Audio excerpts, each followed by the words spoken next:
And we're live. Take it away, Mariana. Hello, everyone, and welcome. My name is Mariana Islam, and I'm the Director of Programs and Advocacy at the Schott Foundation. The Schott Foundation is a national philanthropic organization that focuses on educational equity, healthy living and learning communities, and community-led change. For 25 years, Schott has been accelerating advocacy by supporting local, statewide, and national campaigns that are all working to close the opportunity gaps faced by low-income children and children of color. Our 25th anniversary webinar series is an opportunity for us to spotlight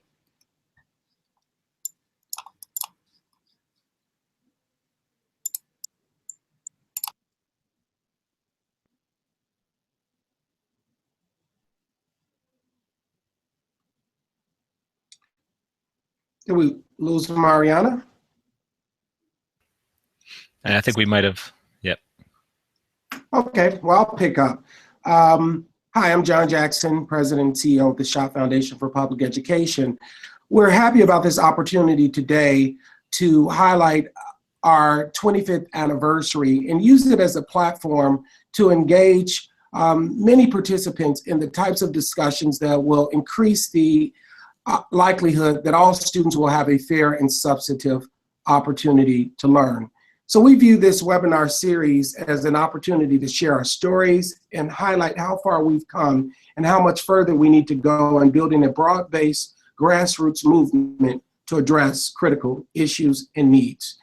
As we commemorate the 1-year anniversary of the signing of the Every Student Succeed Act, today we will be exploring what, if any, link is there between standardized testing and improved learning.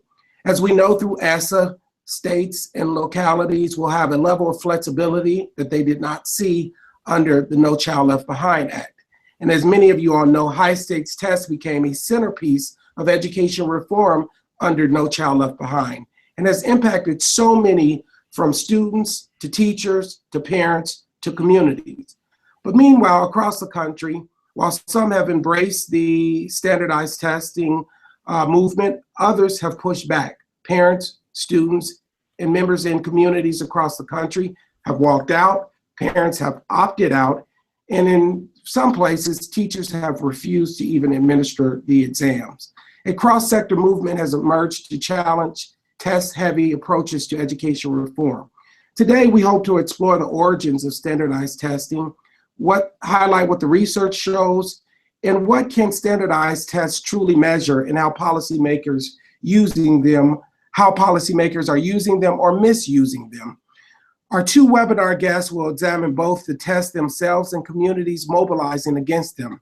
They will point toward better ways to assess how well public schools are educating our children and what child-centric, non-test-centric classrooms look like.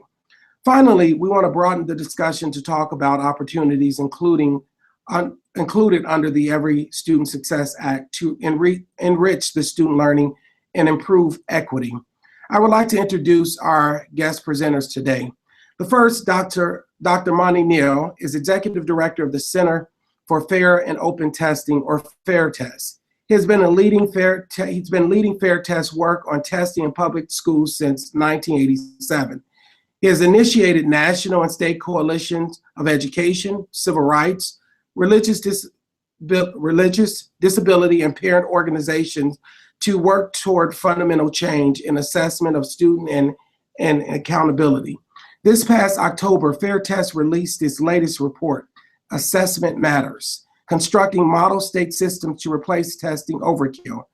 Dr. Neal has taught and been an administrator in preschool, high school, and in college. Dr.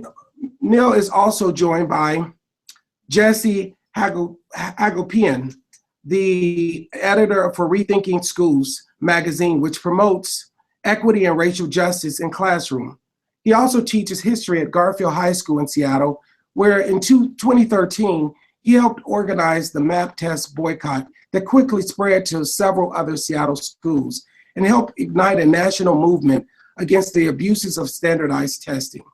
Jesse is also the author of More Than a Score, a collection of stories from frontline fighters who are defying corporate education reform, often at great personal and professional risk, and fueling a national movement to reclaim and transform public education.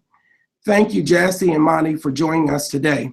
So I want to start this conversation by asking a very general question to both of you all. What are the benefits of having standardized tests? What are these tests supposed to tell us?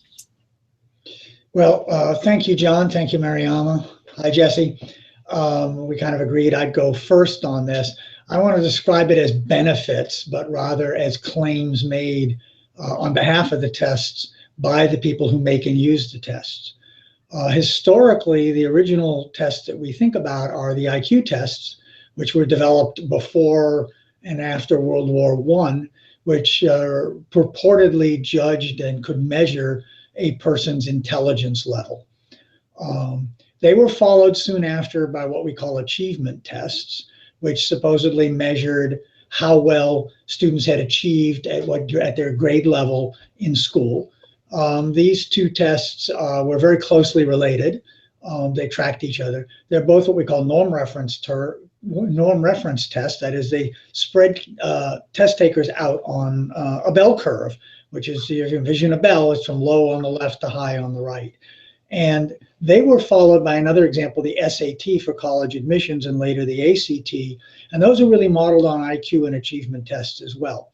What these tests claim to do then is measure intelligence, measure achievement, and then much later, supposedly they could tell us how well programs were doing, how well schools were doing, how well whole states are doing on it. Now, these tests, brief description, they are in terms of the achievement tests, and the ones that are now used based on state standards, they are all or mostly multiple choice questions. So that there's a limit in what they measure that we'll get to in a minute. And they also supposedly then using them is a fair method of evaluating students, but also evaluating schools and even teachers on the grounds that they are objective, which is to say that everybody gets the same question under the same conditions. And they are reliable, which is to say that they're consistent. If you took it once and then could forget it and took it again, you'd get pretty much the same score. So in that sense, they are like a scale. If you get on it multiple times, it tells you the same thing pretty much. So these are supposed to be fair and reliable tools for measuring either intelligence or how well kids are doing, and then using that information to tell us how well teachers and schools are doing. That's the claim. We at Fair Test don't believe a lot of those claims, but we'll get to that in a minute. Jesse?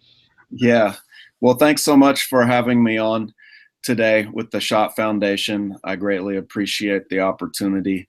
And the claims have been quite wild in the past few years about what these tests are able to show us and what they're able to demonstrate. And the buzzwords we hear over and over again are career and college ready, that these tests show who is career and college ready, and that more than that, they actually help students become career and college ready. And what's interesting to me about that claim is that we're using the same style of A, B, C, D, multiple choice bubble tests. They've transferred them onto computers now for the 21st century, but they're essentially the same kind of standardized tests that were being administered in the early 1900s by the eugenics movement, right? And so the claims back in the early 1900s by eugenicists, these were pseudoscientists who were basing their practice in deeply racist ideology.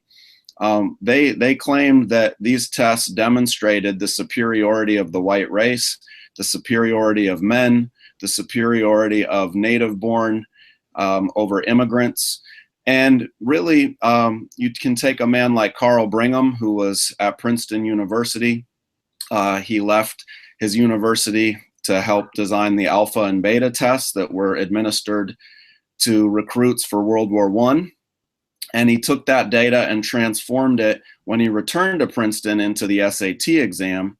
And he quite proudly proclaimed that these multiple choice tests would be a gatekeeper to higher universities in order to keep out lower intelligences of people of color and immigrants, right? Now today, we use the same style of multiple choice test, which often includes many of the same class and racial biases.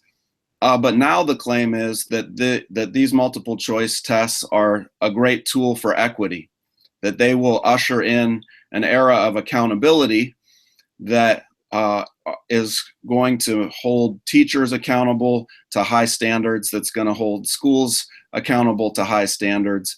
And then if these teachers and schools do not meet those high standards, if these kids don't meet these high standards, well, then these tests will be used to close schools down, to fire teachers, and to deny kids graduation, all in a great effort to achieve higher accountability and to help our students become career and college ready. That's the claim being made today, but I think we need to interrogate that claim deeply today and beyond. Well, thank you. Jesse, Monty, in both of your responses, I got a hint of some skepticism as you outlined what the tests are supposed to tell us.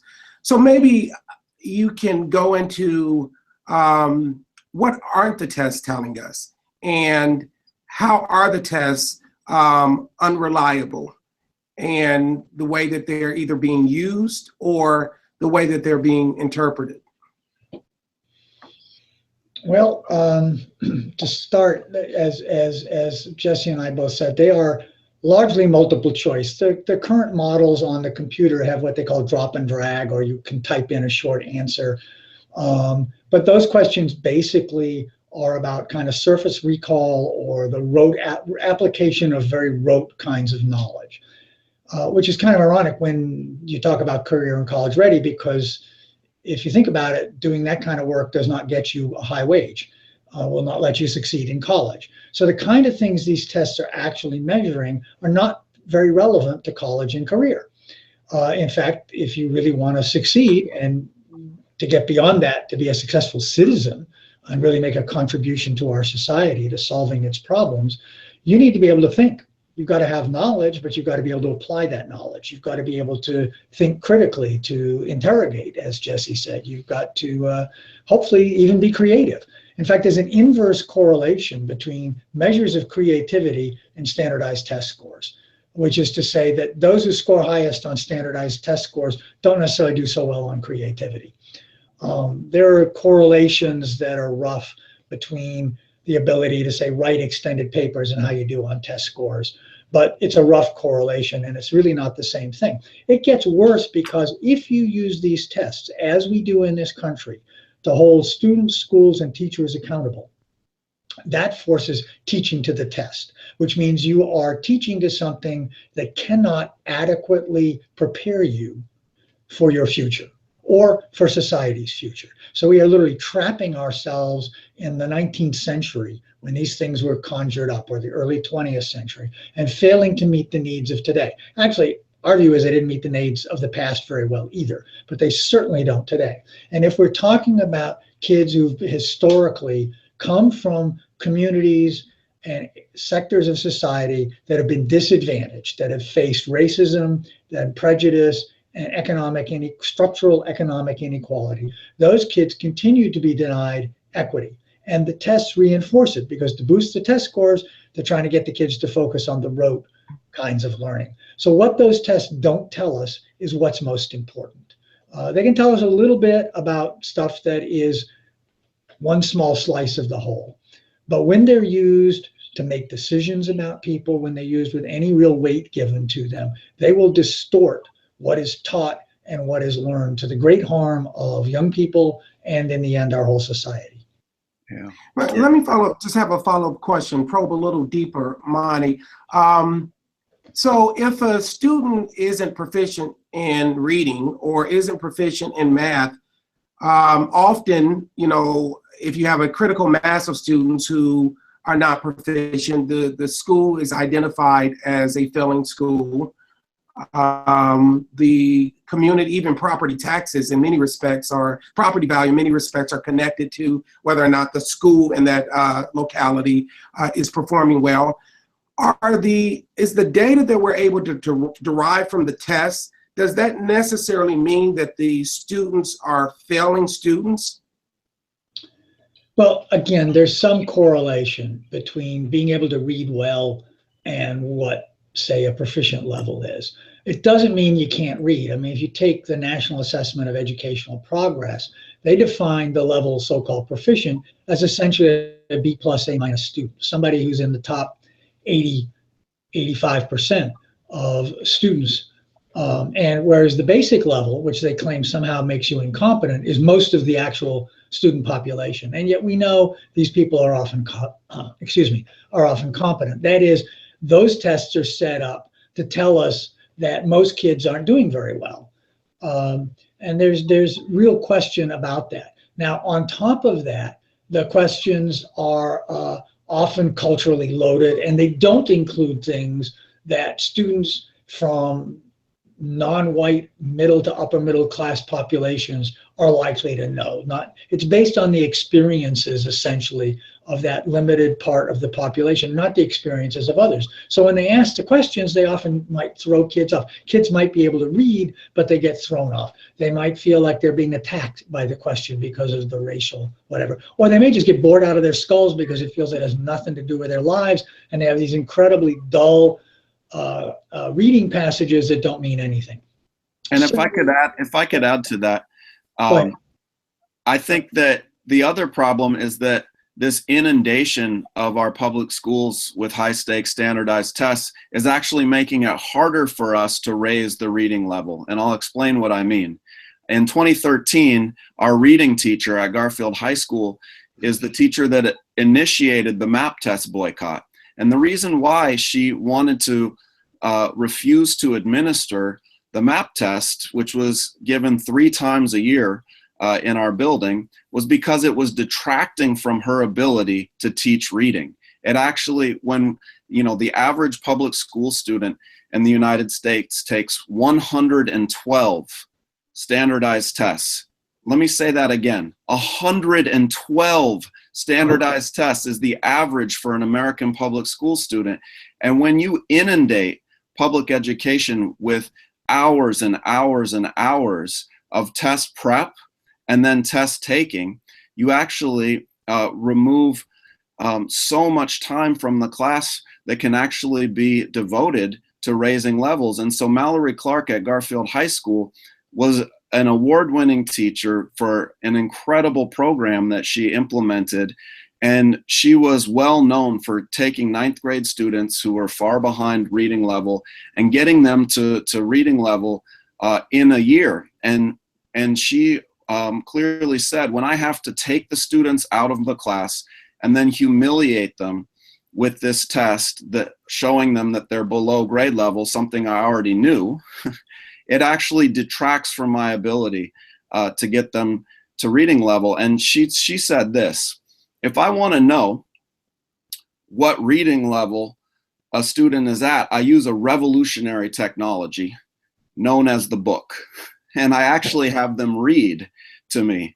And when they read out loud to me, then I can actually pinpoint the exact issue they're having with reading. Is it vocabulary and decoding? What exact issues are they having with reading? And then I can facilitate a better understanding of that, rather than get spit back a score that says very little about the specific challenges that they're having with reading. And so I think that the standardized tests actually do measure something extremely well. Standardized tests have been shown in study after study and mass research across this country that to very well demonstrate students' socioeconomic status. You can predict a student's zip code very well based on a standardized test score. And so what these standardized tests are designed to reveal is a student's proximity to the dominant culture, their proximity to wealth, not their aptitude or their intelligence.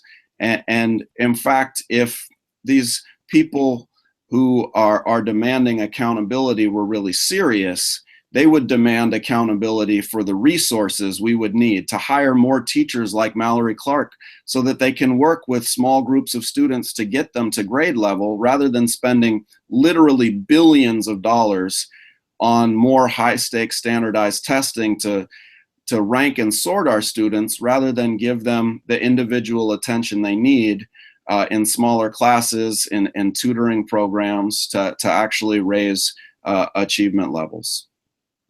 Well, Jesse, let me ask you this. You know, proponents of standardized tests might say, yes, it would be great if a student had a teacher and the teacher had the skill set to, by witnessing the student's reading, to assess where the student is, the pedagogical tool to then go from skills to go from where the student is and taking the student to a higher level.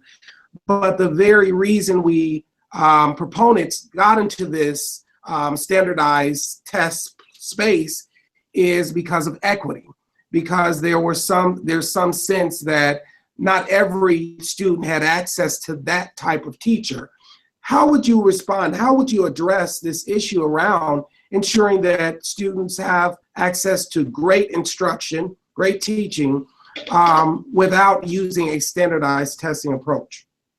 Well, I would say a couple things. The first thing is we have to define what we mean by great teaching. And to the proponents of high-stakes standardized tests, what they mean by great teaching is, are you able to train a student, right? Train them as if they were an animal. Train students to eliminate wrong answer choices well, right? So the students standardized tests don't really tell us what a student knows. They tell us, were they able to eliminate wrong answer choices at a better rate than other students in their school, in their area. And so they would believe that a great teacher, they would have us believe a great teacher is somebody who is able to train students to eliminate wrong answer choices at a better rate. And I reject that thesis. I think a great teacher is somebody who can inspire students to fulfill themselves. A great teacher is somebody who can teach kids to think critically, to analyze the problems that we have in our society, and to address those problems. I mean, we face huge challenges in our society that can't be solved with rote memorization or eliminating wrong answer choices, right? We have mass incarceration in our society. We have epidemic of violence against women and sexual assault in our society.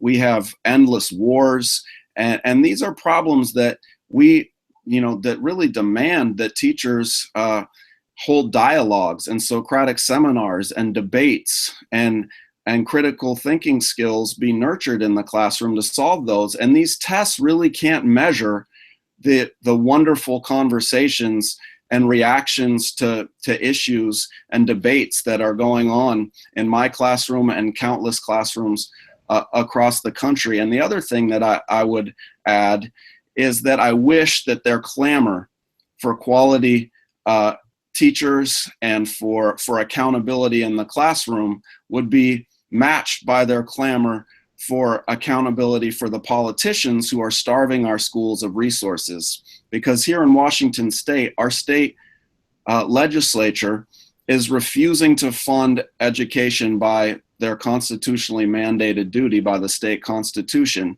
And so we see philanthropists like Bill Gates invest his money in making sure that Common Core and the high-stakes standardized tests that come shrink-wrapped with it are rolled out across the country to demand accountability. But where is he when it's time to demand accountability of our state legislature to fund education? And so the voters here voted to reduce class size, something that I think would go the furthest in nurturing our youth and supporting them in high achievement. And yet the legislature just refuses to implement that law. And then all of the people demanding accountability are silent on that issue. And I think that's a basic hypocrisy that has to be called out. Yeah, let me just add just a bit, if I may. As Jesse said, the first critical issue is funding. Students that need the most don't get the most. They often get the least.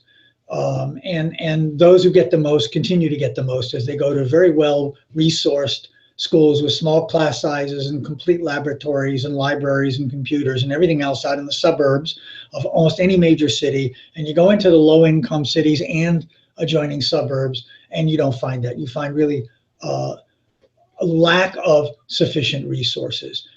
You find now that the teachers the students in the city are more likely to have teachers who are not well prepared. You get a revolving door of teachers. That's made even worse by programs like Teach for America that only expect people to stay there 2 years and then they leave. So they don't really get to know the students or build the relationships, and they're unable to help build a strong community. Now, if we had back, say, in 1994, when this whole notion of standards was put into federal law, if the Congress had said, really the critical question is how do you have strong teachers at the core of the school and sufficient resources to have enough teachers and the supports they need, and how do we build that out? And let's start the way, for example, the country of Finland did, not too much before 1994. And they said, we got to overhaul our system. The core of it has two things: equity and great teacher preparation. And then when the teachers get into the school, they have serious time to collaborate with each other. And it's not just Finland. If you look at other countries that are reputed to have great education systems, in fact, the teachers have a lot of time to work with each other to figure out how to make instruction and the curriculum better, how to better meet the needs of the students. We just have this crazy wrong track in this country where we think we can fix problems by not putting in the resources we need, by not ensuring that the teachers are, all of them, really strong and capable, but instead we'll test them. And all this testing stuff is actually de-skilling teachers because they're not learning how to read and respond to the students. They're learning to read and respond to test scores. And test scores aren't people. Has John dropped off? So we're having some technical issues on that front, but we're going to jump into some Q&A. And Great. if you could mute your microphones, that might help with the feedback. So this week, as you know, the Obama administration has called for limits on testing with new regulations to create what they call better, fairer, and fewer assessments under the Every Student Succeeds Act. And so do you have any early thoughts about where we might see potential challenges in moving in that direction? And from the federal level into the classroom, and where might we see the opportunities to better serve students? So I'm not sure who wants to take that first. Well, I just want to say that the Obama administration, along with the Bush administration, the two of them together have been responsible for massive, massive increases in testing in this country. And despite recent claims, really the Obama administration has done next to nothing in the real world to cut back on the amount of testing. Congress did actually a better job, and Obama signed it, by, for example, removing any requirement to judge teachers by student test scores. So now that's up to the state. So there's no federal pressure or federal financial incentive to do that anymore. So that's progress. The new Every Student Succeeds Act also greatly reduced the accountability in a couple of ways. First off, it says that most schools are not going to be subject to any particular accountability requirements. That means they're off the hook and they no longer have to focus on test prep.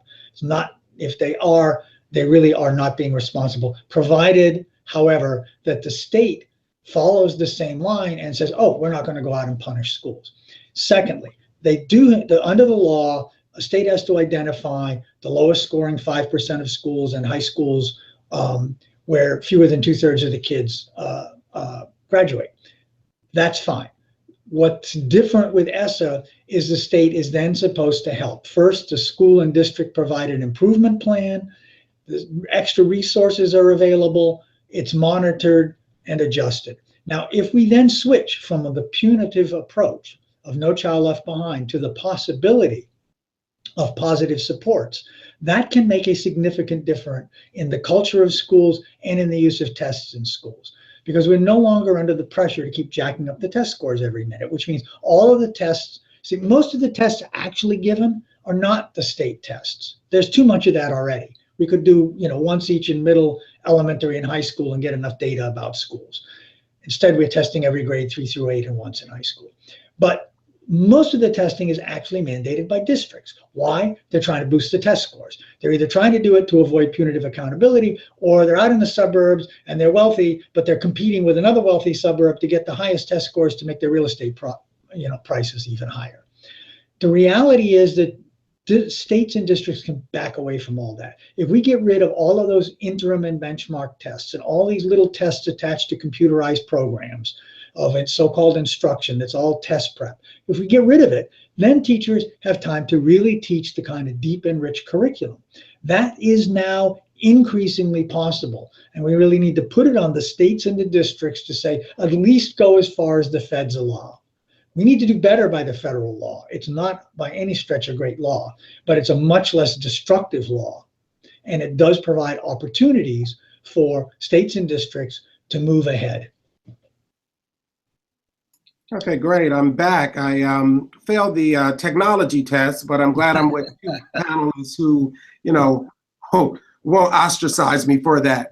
I do want to, before we open it up to the discussion up to other participants, I do want to ask one final question, because in listening to your responses, I don't necessarily hear, and correct me if I'm wrong, that you oppose testing, which raises the question for me, is the challenge that we have in the standardized testing system in America today, is it a matter of test design, or is it poor utilization or implementation of a testing program?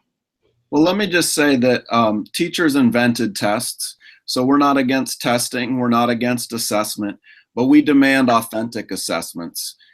We use assessments every day in our classroom, and we want quality, authentic assessments to help scaffold our students' understanding, know where they're at, and know what the next level is that we can help them achieve. And it's just that multiple choice standardized tests measure such a limited skill set that isn't applicable to most jobs, that isn't applicable to most aspects of life, and certainly not towards the kind of collaboration and building social movements that I think are so critical to helping our students understand. And when we talk about authentic assessments, we're talking about things like performance-based assessments, and that's the very system that is used in higher education, right? At the PhD level, they don't want to know, can you eliminate wrong answer choices better than your peer? What they want to know is, can you construct an argument? Can you defend that argument with evidence? And so you work on a dissertation and where you construct a thesis over time, and then you have to meet with an advisor and revise the thesis as the evidence demands. And then finally, you have to defend your thesis to a panel of experts in order to obtain your doctorate, or at least that's what I hear. I guess Monty's been through the process and can explain it. But I would just say that I think that is a much more authentic form of assessment, because it's actually the type of skills that students will need later in life to be able to make arguments and back them up. And there's incredible examples of that very kind of authentic assessment and performance-based assessment happening in innovative public schools around the country that I think needs to be rolled out, trainings provided to teachers and school districts around the country. And I'll just end by pointing to the New York Consortium for Performance-Based Assessment, which I've had the honor and privilege of getting a chance to fly out and observe their school system. And teachers at Garfield High School actually built a partnership with the Performance Consortium and have been learning and training with them. And what their system does is allow students to develop a thesis, work with their peers and mentors over time, and then they actually go and defend that thesis at the end of a term, either to teachers, administrators, and outside community members. So imagine you are in a language arts course, you've come to the end of a term where you're defending your thesis and your writing, and you actually get feedback from an author in New York City.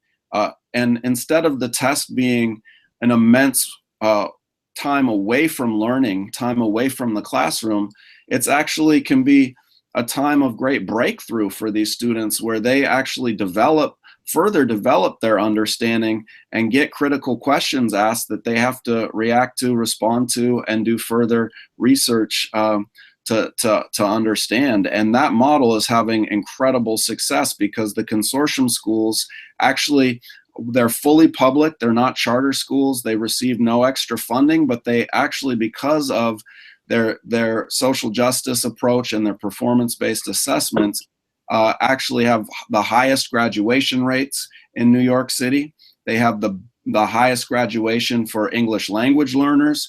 They have a rate of 86% of their Black students accepted into colleges compared to like some 3% nationally, right? So, I mean, it's just an incredible model that's having really strong outcomes. And if the testocracy, the people pushing high stakes standardized tests really wanted accountability for students of color, they would look to models like the Performance Consortium that are having such dramatically better outcomes for all their students, especially their students of color, special education students, and English language learners.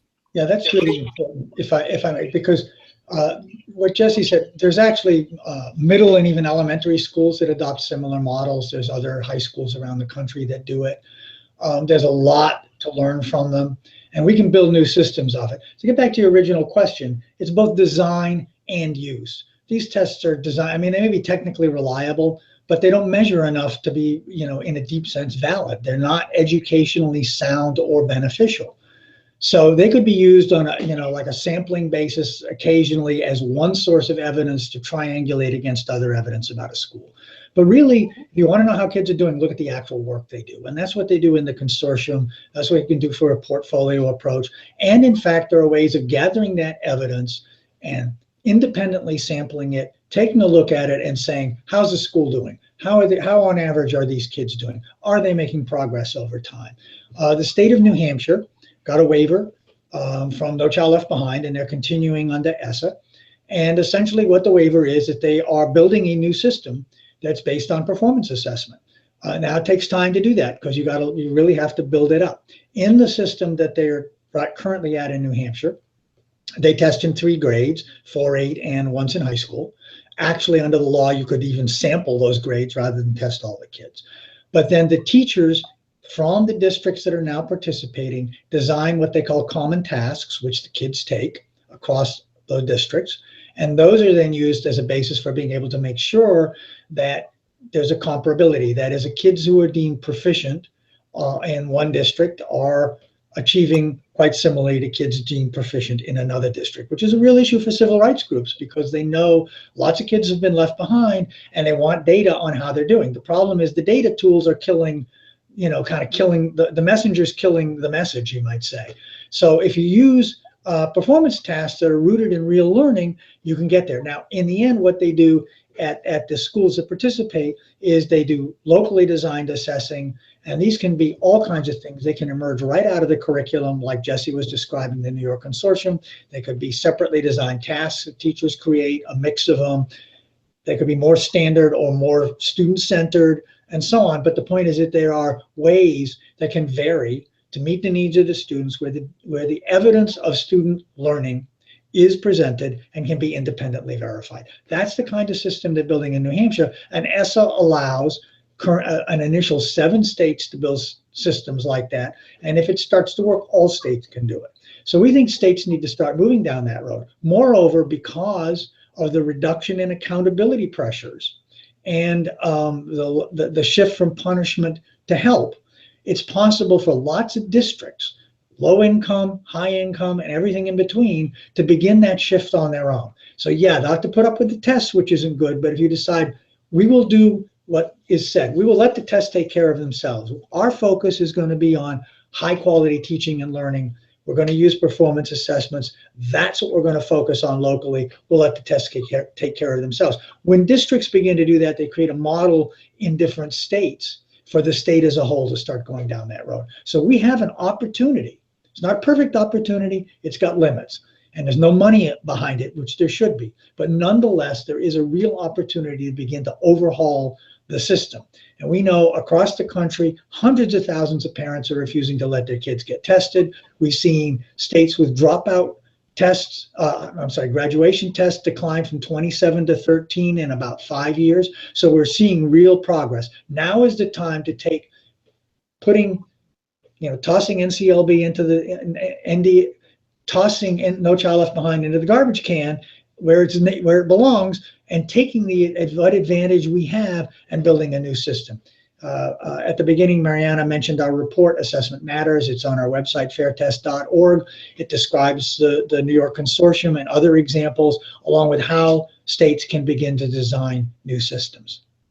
I guess to the point that both of you all raised, it's important to note that many colleges and universities are now doing away with the SAT, recognizing that high school GPA is the probably the most reliable indicator to look at completion.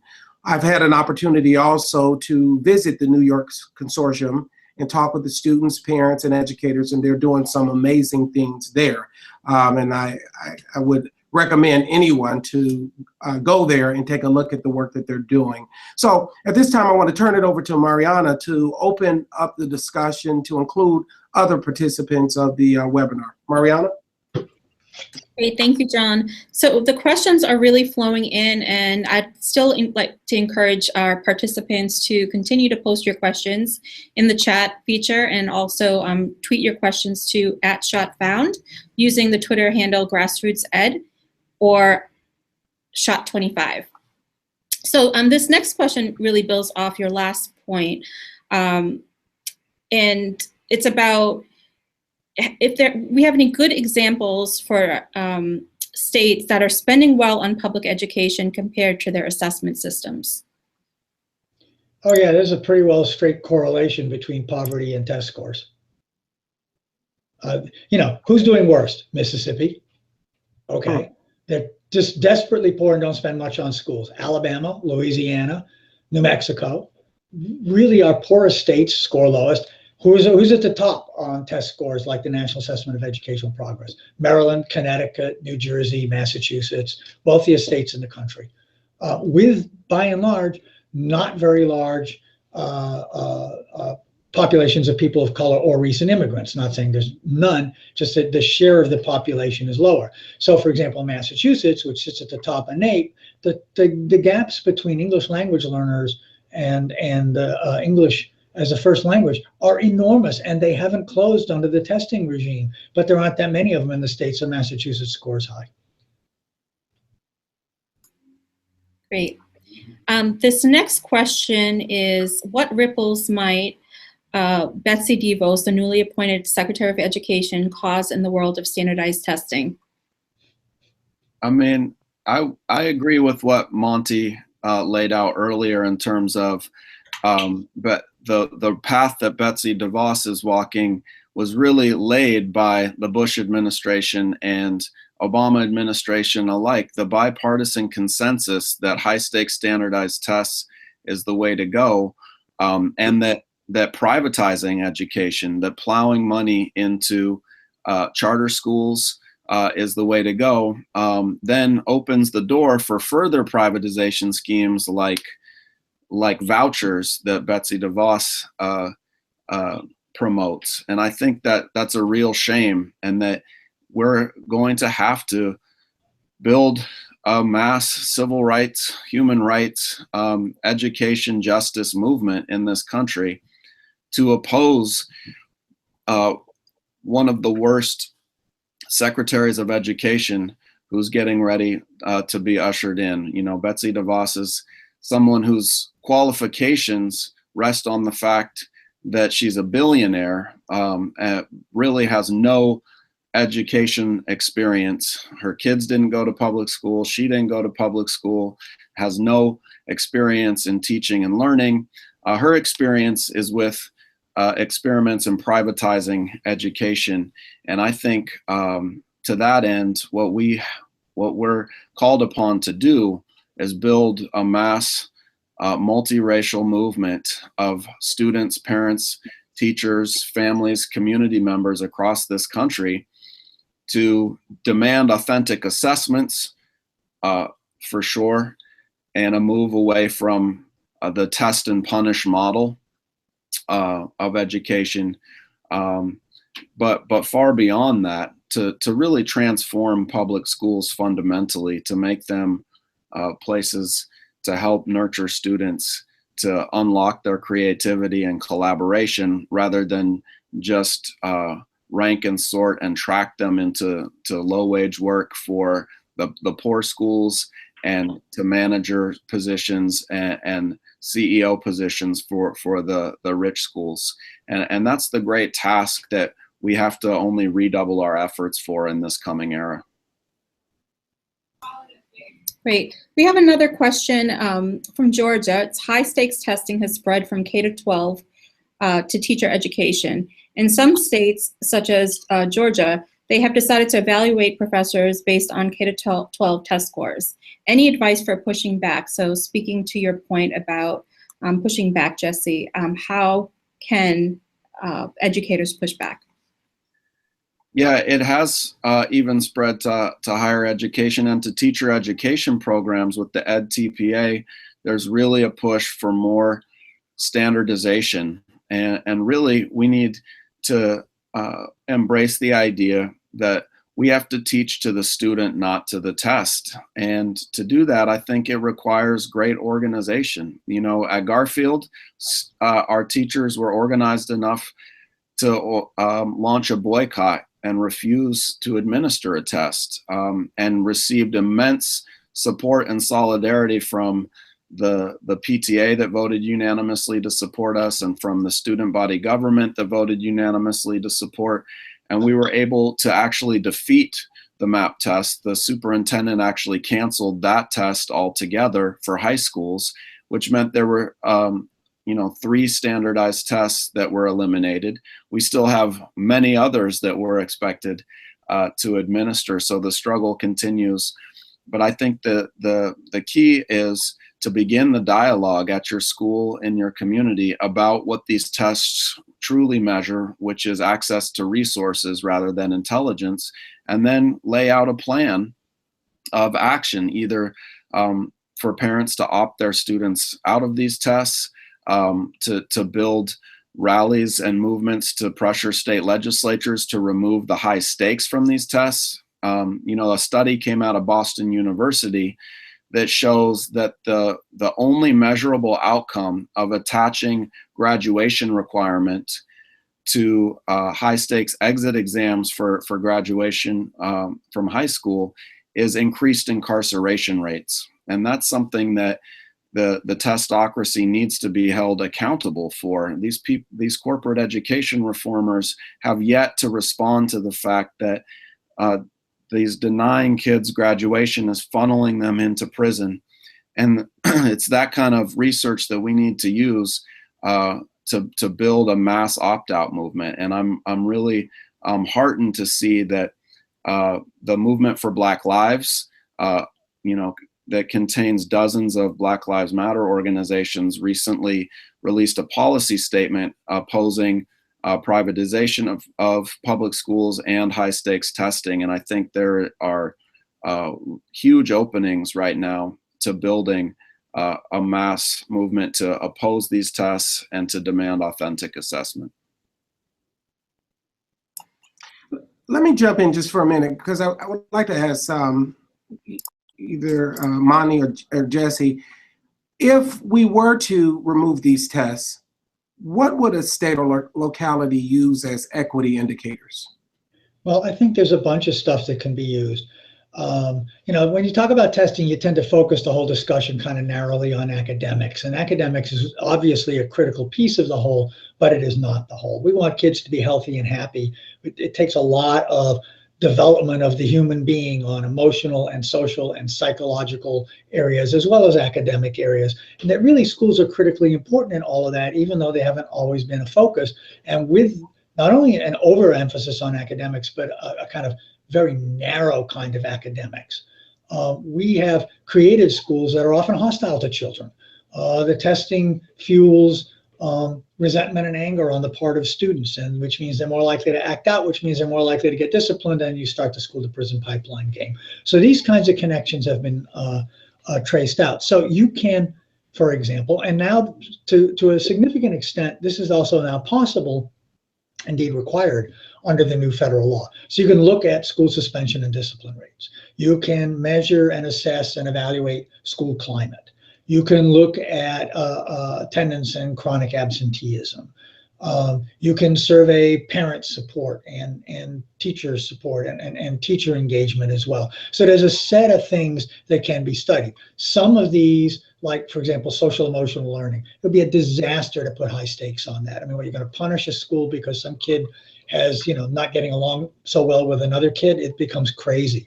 You can use that information to try to make a better atmosphere in a school. So we have to distinguish between information we want to use and what we would attach in an accountability system. But certainly there are things like discipline data and school climate surveys that can be included.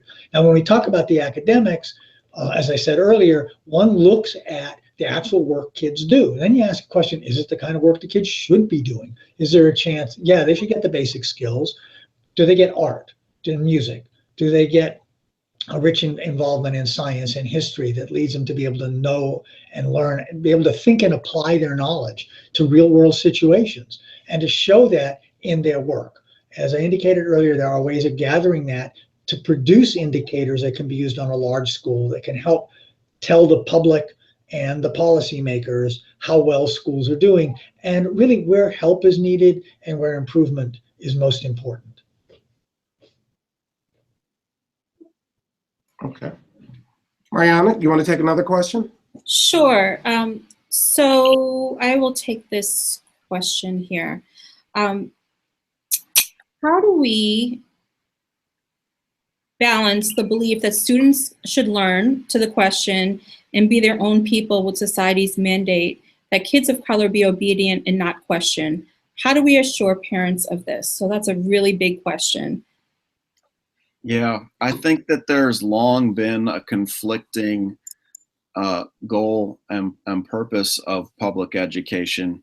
And I think we need to pull apart that contradiction. I think the public schools were originally part of a demand for families to have a place to educate and better their children, but also part of a demand from business and industry as a force to discipline young people to learn to be on time and obedient in order to become low-wage workers in their factories, right? And I think that that's a tension that is still with us today, that some would seek to have our schools continue to be that disciplining force. And we see that with the vastly disproportionate discipline that exists in our schools. And in Seattle, Black students are suspended at 4 times the rates of white students for the very same infractions, right?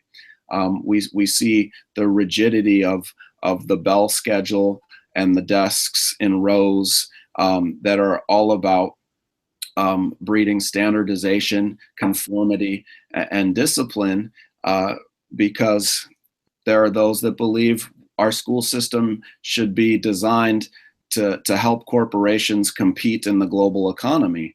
And then there are the desires of communities of color, of working people across the country that want to see education as a system to empower students to fulfill themselves, to challenge injustice, to develop critical thinking skills, right? And I think that that tension needs to be fully exposed, and those of us who understand how to transform our school systems to push back against that corporate model need to get together and organize, whether it's in our unions, it's in our PTAs, in our student organizations to change it. Yeah, let me just add, if you look at the New York Performance Standards Consortium that Jesse described, and I know you've been to, John, the students there, those schools have a much lower discipline incidence rate than the regular public schools in New York. And they have it essentially because they welcome the students, because the students learn to take charge of their knowledge. Going back to the famous Coleman report, which talked about how basically family background predicts achievement, one of the additional, probably the second most important factor, was whether students felt they had some control over their education. And if you go to the consortium, they have to take control of their education. It's literally a requirement. You want to get out of there, you got to learn to think, to research, to write, to speak, to talk to teachers, which prepares you to talk to professors, to really begin to define and go after the things that interest you, and through that gather the basic skills and the wider knowledge that you also need. Those kind of schools, in fact, prioritize the kind of high quality stuff, and yet they get less discipline, not because they're requiring obedience, but because they are building in engagement. And when people care and care about each other and learn to have interesting and thoughtful dialogues with people they may disagree with strongly, then the discipline issues go away. They don't fight, they talk. Those kinds of things are the kind of things that can happen in schools so that kids become prepared for a life of civic engagement, being able to succeed in college or at some other kind of employment. Not everybody has to go to college, but where they have a sense of control over their lives and can make a meaningful contribution to the community. Great. And we've gotten quite a few questions about resources. So I think I want to spend this last question on what type of resources would you recommend pointing educators and other advocates to better engage in this conversation? In terms of materials to help deepen their understanding of testing and social movements to improve education, is that what the question pertains to? I believe so. There got a few questions around assessments. Yeah. And wanting to know what are better measures for equity, and also in terms of how to organize and how to push against testing regime. Well, I would recommend a couple of things. Rethinking Schools put out a book called Pencils Down, which is an invaluable resource for understanding the history of high-stakes standardized tests, how they were originally invented by the eugenics movement and openly white supremacist movement, and also how they were used to track millions of students across the country, and still to this day. The book also is really good at explaining the mechanics of standardized tests, how they're designed to produce a bell curve, and how they're designed to mandate failure, right? So we know that when you use a norm reference test, those tests mandate that a certain number of kids fail. And to really understand the way the tests are designed to produce failure is important. And the book also points to important examples of resistance, which is where my book, More Than a Score, picks up on. And I'd recommend, if folks want to get ideas for how to organize against high stakes testing, the book is split up into several chapters. A chapter from parents on their experiences organizing opt-out movements to have their students refuse to take these exams. A section on students who explain how they led walkouts and protests against these exams, and a section from teachers explaining how they've organized boycotts, refused to administer the exams, and that can help further the discussion. Those are both great books, and I highly commend both of them. Again, I'm going to push fairtest.org, not only because we have a lot of fact sheets which can be useful. You can take them, adapt them for use in organizing. We have some reports on building the opt-out movement and other stuff. But all our materials also have lots of links, so you can follow up. You can get to the New York Consortium and other examples of performance assessment through the materials we have on our site. So they may be, what you see initially is written by us, but the links take you much further into the people who, on the ground, who've been doing the real work of organizing locally, of building different kinds of schools locally, as well as to policy materials that can help.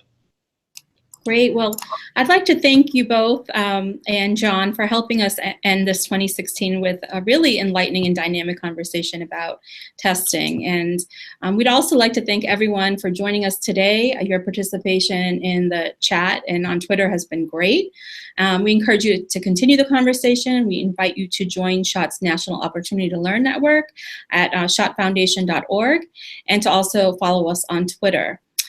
We hope that you will join us again for the next edition of our 25th anniversary webinar series, which will take place on January 11th at 2 p.m. Eastern Time with Dr. Monique Morris and Aishatou Youssef, who'll be discussing strategies to end school push-out and the criminalization of girls of color.